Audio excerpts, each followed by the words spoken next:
On Sunday, Mexicans go to the polls for the largest election in that country's history. 3,400 local, state, and federal positions are up for grabs, including the presidency. Mexico is the leading source of immigrants entering the U.S., Latin America's second largest economy, and the United States' third largest trading partner. But despite Mexico's tense relationship with President Trump, the campaign there has focused almost entirely on domestic issues. And as Foreign Affairs correspondent Nick Schifrin reports, the leading candidate is tapping into widespread anger. In Mexico's largest stadium, full of more than 70,000 adoring fans, the man expected to be Mexico's next president described this moment as a transformation. Andrés Manuel López Obrador, widely known by his initials AMLO, has been criticized as a radical and wannabe messiah. He prefers to label himself a political savior. Our triumph must be convincing. It will be a historic event. The victory of an entire people will be carried out in the face of the immorality and decadence of recent times.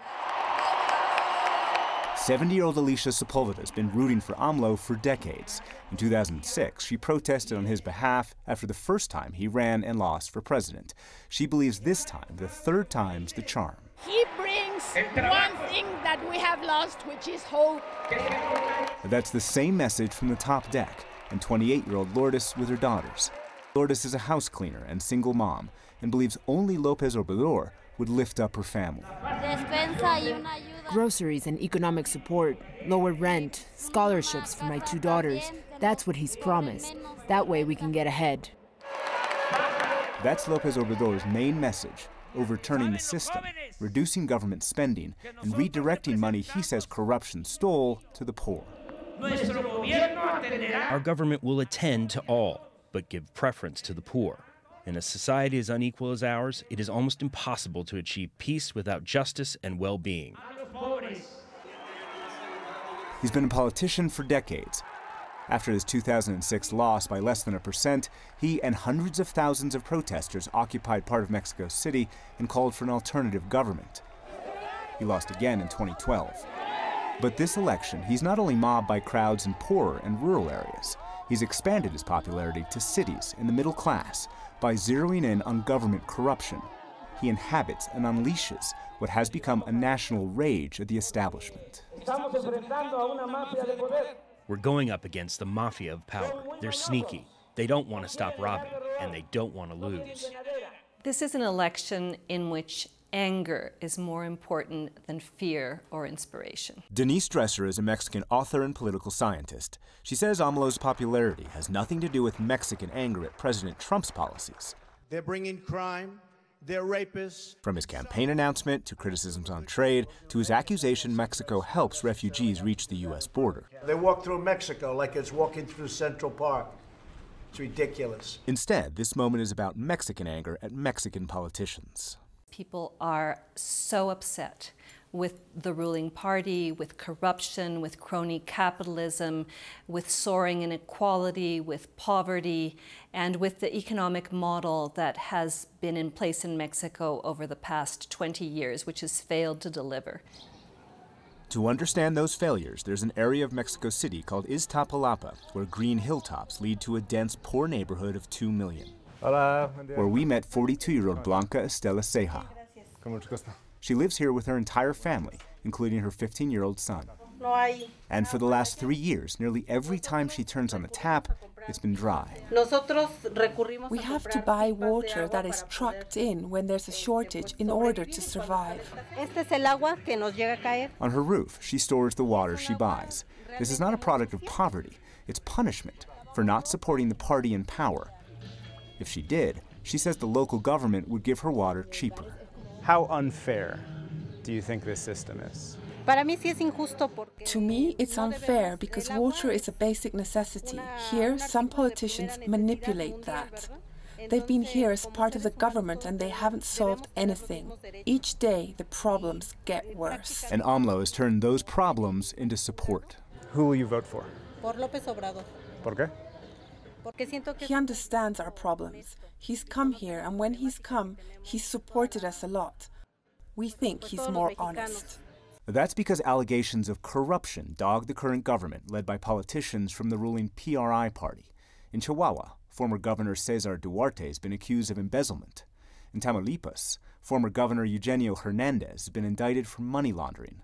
Mexican President Enrique Peña Nieto's wife bought a $7 million house from a builder who received contracts from her husband.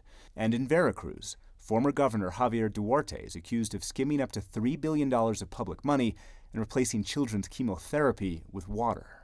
I know people are angry because of these examples, and I tell them, I know you're angry, you should be angry, we are more angry. Claudia Ruiz Massieu is the Secretary General of the ruling PRI, or Institutional Revolutionary Party, and Mexico's former Foreign Secretary. The PRI candidate, Jose Antonio Meade, is double digits behind AMLO. Do you understand why people might say that you don't understand voters' anger? They have a right to be angry. We do not live as we would like. We would like families to live better. We would like people to have the opportunity to walk in the streets and feel safe. But that security is exactly what the PRI and the government failed to deliver. In the last 12 years, since Mexico declared its war on drugs, more than 250,000 people have been murdered and 34,000 people have vanished. And this election season, that violence unleashed itself on politicians. More than 100 have been killed, including one that was taking a selfie, and after he promised he would combat a local cartel, was shot in the head. We haven't had this kind of violence in 100 years, since the revolution. Historian and author Enrique Krause says the solution to endemic violence is police and justice system institutional reform, not the amnesty that AMLO promises to give low-level criminals. And I sincerely don't think he has the knowledge, the understanding, the patience of what institutions are for. Running in distant second, National Action Party, or PAN, candidate Ricardo Anaya says he does have a plan to fix institutions. At 39, he's the youngest presidential candidate in Mexico's modern era and has never run for national office. But he's still being rejected as a member of the elite, admits PAN strategic advisor and former Foreign Secretary Jorge Castañeda. He was a party president, he was a congressman, he was a president of the Congress. He is partly seen still as part of the Mexican political elite, and that political elite is terribly discredited. AMLO presents himself as anti-elite and living humbly. He flies coach and vows to get rid of the presidential plane. But his critics say his social programs are unaffordable, and if he wins and his party wins control of Congress, he'll rule without a check. He's going to have a Death Star. He's going to have a lot of power, which we don't know if he's going to use for good or for ill. And it's going to be up to Mexican institutions, to the media, to the Supreme Court, to the opposition parties, and to civil society to erect barriers. Absolute power has proven through history to be disastrous for any country. And I can tell you, I fear AMLO will have something very close to absolute power. But today, his campaign manager, Tatiana Cloutier, argues AMLO is a changed, softer man, and she shows off a campaign slogan, Am Love. I tell him, smile more, no? Smile more, you don't need to be so rude on certain things. And I think he has learned to use the personal humor that he uses one-to-one. He has been able to put it out towards the people. Ya soy Andrés Manuelovich. AMLO posts light-hearted YouTube videos. And during a debate when Ricardo Anaya approached, he joked he needed to hide his wallet. His supporters say the softer side is stylistic and substantive. As Mexico City's mayor, he governed pragmatically.